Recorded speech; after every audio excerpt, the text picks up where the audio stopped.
Maria's 16-year-old twins told her something that broke her heart. "Mom, we feel like we lost both you and Grandma to Alzheimer's." While Maria was caring for her mother's failing mind, she was missing her children's crucial years. Her story reveals the hidden cost of caregiver burnout. When you sacrifice everything to care for one family member, you often lose your relationship with everyone else. Maria's struggle shows why sustainable caregiving requires difficult boundaries. See, we think caregiving is about love, about sacrifice, about doing whatever it takes for family.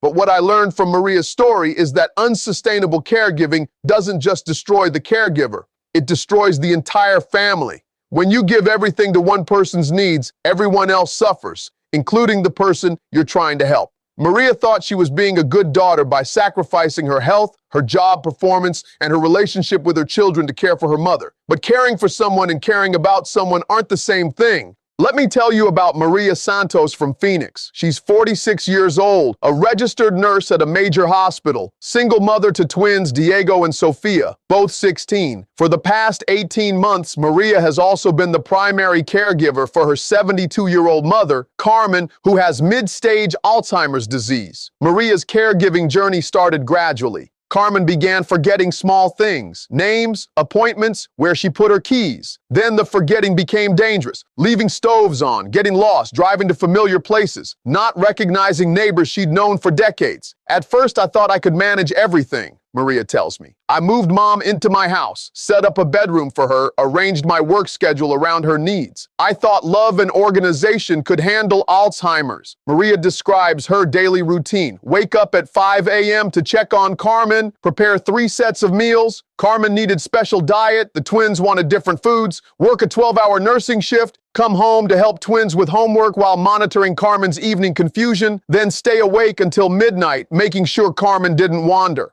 "I was sleeping 3 to 4 hours a night, eating 1 meal a day, and running on pure adrenaline," Maria explains. "But I told myself this was temporary, that I could handle it, that this was what good daughters do." What Maria didn't realize was that Alzheimer's doesn't get better, it gets progressively worse. The more Carmen's condition deteriorated, the more intensive her care needs became, and the more Maria's own life disappeared. The breaking point came during Diego and Sofia's junior year, one of the most important years for college preparation, social development, and family bonding. Sofia's grades dropped from A's to C's because Maria was too exhausted to help with homework and too distracted during parent-teacher conferences. Diego started staying out late with friends because home felt chaotic and stressful, with Grandma's confusion and Mom's constant worry creating an atmosphere of crisis. "My kids were losing their senior year experiences," Maria says. "Sofia quit drama club because I couldn't attend her performances. Diego stopped playing basketball because I was too tired to drive to games. They were sacrificing their teenage years because I was sacrificing everything for my mother."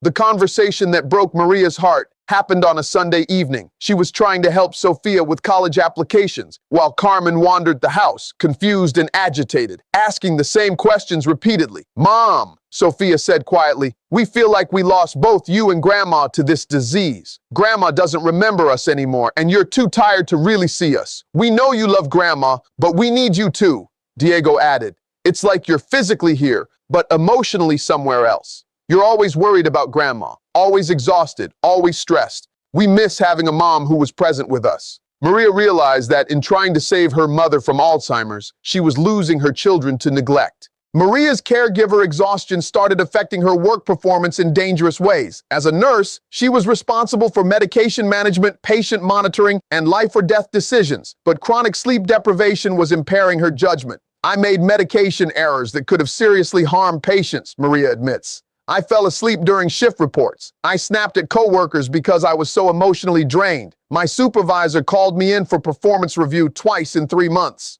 The crisis came when Maria mixed up 2 patients' medication dosages, a mistake that required emergency intervention to prevent serious harm. Her supervisor mandated that Maria take medical leave until she could prove she was fit for duty. "Losing my job would have meant losing our health insurance, our income, our home," Maria says. I was trying so hard to care for my mother that I was destroying my ability to care for anyone, including my patients who trusted me with their lives. Maria also realized that her health was deteriorating. She'd gained 30 pounds from stress eating, hadn't seen a doctor in over a year, and was experiencing anxiety attacks that left her breathless and shaking. I was killing myself trying to keep my mother alive, and it wasn't even working. Carmen's condition was getting worse despite all my sacrifices. That night, Maria called me. When Maria called me, I heard something I recognized, the voice of someone drowning in their own love and sacrifice. Maria, I told her, you're confusing caregiver dedication with caregiver destruction. Caring for someone doesn't mean destroying yourself. It means finding sustainable ways to provide the care they need while maintaining your ability to function. I shared with her something I learned from watching my own family deal with aging. You can't pour from an empty cup. When you're burned out, exhausted, and overwhelmed, you're not providing good care. You're providing desperate care, and desperate care often leads to dangerous mistakes.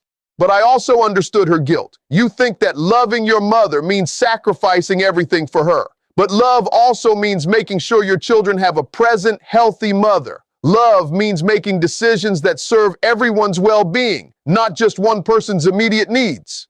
I explained to Maria the difference between sustainable caregiving and sacrificial caregiving. Sustainable caregiving preserves the caregiver's health, family relationships, and ability to provide long-term support. Sacrificial caregiving burns out the caregiver and ultimately fails everyone. Maria asked me how she could possibly put her mother in a care facility when Carmen had sacrificed so much for her children. I told her, sometimes the most loving thing you can do is make the hard decision that the person you love wouldn't choose, but that serves their best interests and your family's well-being. Over the next month, Maria and I worked together on what I call sustainable caregiving, providing excellent care while preserving family relationships and caregiver health. First, we evaluated Carmen's actual needs versus Maria's guilt-driven care. Your mother needs professional memory care, structured activities, and medical supervision. What she doesn't need is her daughter sacrificing her health and family to provide inferior care at home. Maria visited several memory care facilities and was surprised to discover that professional Alzheimer's care included activities, social interaction, and medical monitoring that she couldn't provide at home. Second, we addressed Maria's relationship with her twins. Your children need their mother back. They've been understanding about grandma's needs, but they're teenagers who need guidance, support, and attention during crucial years. Maria started having weekly one-on-one time with each twin, attending their school events again, and creating family traditions that weren't centered around Carmen's care needs. Third, we focused on Maria's own well-being. You can't be a good mother, nurse, or daughter if you're physically and emotionally depleted. Taking care of yourself isn't selfish. It's necessary for taking care of others. 3 months after our first conversation, Maria made the hardest decision of her caregiving journey. She placed Carmen in a specialized memory care facility. I felt like I was abandoning her, Maria says, but I realized that my guilt was more about my feelings than her needs. She was getting better care from professionals who weren't exhausted, overwhelmed, or emotionally devastated by watching her decline. The breakthrough came when Maria visited Carmen 2 weeks after the placement.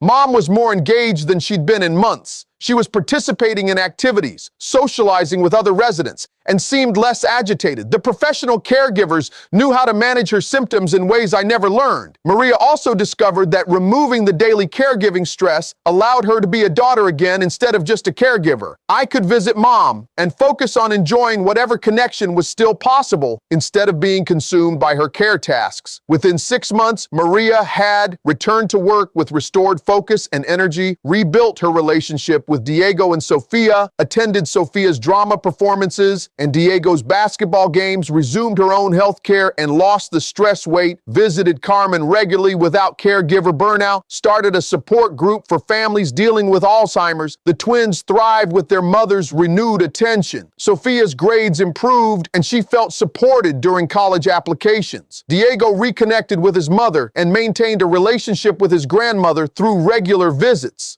What Maria taught me through her caregiving journey is that sustainable care requires boundaries, professional help, and self-preservation. Here's what every family facing caregiving challenges needs to know. First, caregiving guilt is normal, but guilt-driven decisions often harm everyone involved. The most loving choice isn't always the most sacrificial choice. Second, professional care facilities aren't giving up on your loved one. They're often providing better specialized care than family members can offer at home, especially for conditions like Alzheimer's.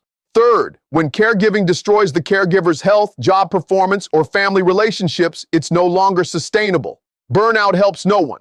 Fourth, your other family members, children, spouse, siblings, also need your attention and presence. Focusing entirely on one person's needs neglects everyone else's legitimate needs. Fifth, taking care of yourself isn't selfish when you're a caregiver. It's essential. You can't provide good care when you're physically and emotionally depleted. Sixth, children learn about aging, family responsibility, and self-care from watching how you handle caregiving challenges. Modeling sustainable care teaches better lessons than modeling sacrifice. Seventh, the goal of caregiving isn't to prevent all suffering or decline. It's to provide appropriate care while maintaining family well-being and your own ability to continue caring. If you're in a caregiving situation right now, remember what Maria learned. Love doesn't require you to destroy yourself. Sometimes the most loving thing you can do is make hard decisions that serve everyone's well-being, not just one person's immediate wants. Sustainable caregiving preserves your ability to provide long-term support, maintains your family relationships, and protects your own health. Sacrificial caregiving burns bright and burns out, ultimately failing everyone you're trying to help. Maria's mother is safe, engaged, and well cared for in memory care. Maria's children have their mother back. Maria has her health, her job, and her sanity back. That's not abandonment. That's wisdom. Remember this, you can care deeply about someone without sacrificing everything for them. You can love someone completely while making decisions they wouldn't choose. You can be a devoted family member while protecting your own well-being. Maria learned what every caregiver needs to learn. Sustainable love requires sustainable care, and sustainable care sometimes requires impossible choices. That's not just caregiving, that's family leadership through crisis. Y'all remember that? The goal isn't to save everyone from every difficulty. The goal is to love everyone well, which sometimes means loving them from a position of strength rather than exhaustion.